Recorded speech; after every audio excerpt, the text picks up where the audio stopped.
Hello, everybody. This is the Internet of Things show, and I'm Sudha Jamthe.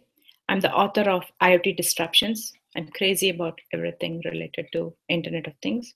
And Internet of Things covers a wide gamut of stuff. So each week we pick a topic and drill down and bring awesome guests and have an in-depth discussion.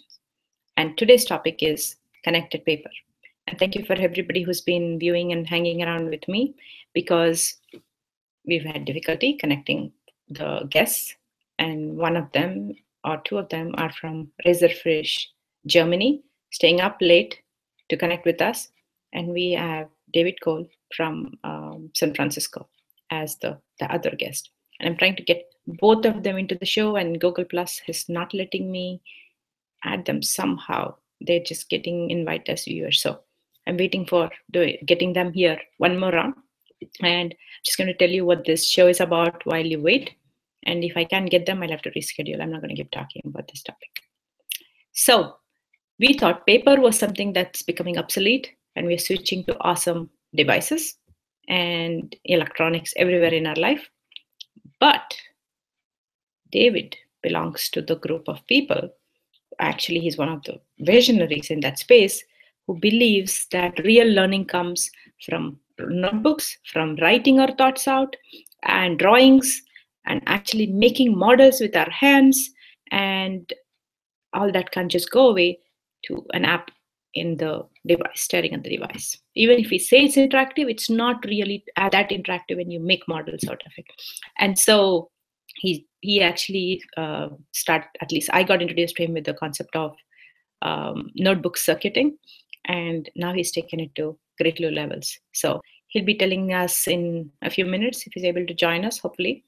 And the thinking is, if you connect paper at the right time, you can make the transition between paper and the electronics, right? So to make it connect, talk to the internet at the right time, automate things, and all this stuff. You'll have to see it to believe it. Otherwise, it just looks theoretical. It's like, what do you mean by adding a circuit on paper? The other thing is we have Razorfish, who has taken this to a whole new dimension. This is the Razorfish team in Germany. And there is research by a person called Dr. Kate Stone from Oxford, who basically came up with a printable electronic circuit ink. And so she took a printing press and she created this ink with her team. And it's a very small team of very awesome people. And it can print on paper, and that becomes conductive ink. And then you can form circuits with that and do the same thing that David is doing manually here and making, us do that stuff. But what Razorfish did is it brought it to life to real use cases. So think about where we have paper. We have a newspaper, we have our brochures, we have magazines, right? And they basically worked with Audi, and for the new Audi TT car, what they did is they made a brochure using this conductive ink, and they just brought it to life. It literally talks to a phone, and when you touch different parts of the magazine and you tap it, it actually comes to life, and it feels like you're in the car, you're driving the car. It's just amazing experience. So I'm hoping to get the two awesome people. It's a big team behind it, I'm sure. Given us, our difficulty of even trying to connect them to this Hangout, and which I do every single week. For some reason, Hangout didn't work, but it didn't allow me to connect my two speakers today. And I'm struggling with that, right? I mean, this is my round 3. Think about it, of how seamlessly the Razorfish team built it and executed on it and shipped it, and people have these brochures where you can touch and feel and see the whole experience. It's just unbelievable. So all the more, I have a new appreciation for their work today after going through this Google Hangout difficulty trying to connect them, all the more. So I am going to see whether they are around and they are able to connect, or there's something else is going on.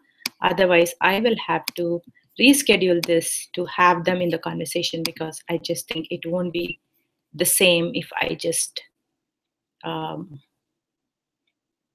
keep talking about this. Okay. So looks like I'm not able to connect them. So here's what I'm going to do. David is giving this awesome idea because I could test with them and do a hangout. When I do a hangout on air and start this with all my usual standards and posting and scheduling and doing everything, nothing is happening. I know you guys are watching live. So what I'm going to do is I'm just going to go back to them and start a regular hangout with the three of us. So it won't stream onto YouTube. So sorry, people, if you're watching on YouTube. But I will post on my Google Plus. It'll just show up on my Google Plus right now, and then I'll go upload that on my YouTube. I'll find a way. Okay. So ciao. I'm gonna sign off, and I'm going to start round 4, and this time with the real guys. I'm not going to give up, and I'm thankful for all of you who are hanging in there with me, guys. See you. Bye. Talk to you soon.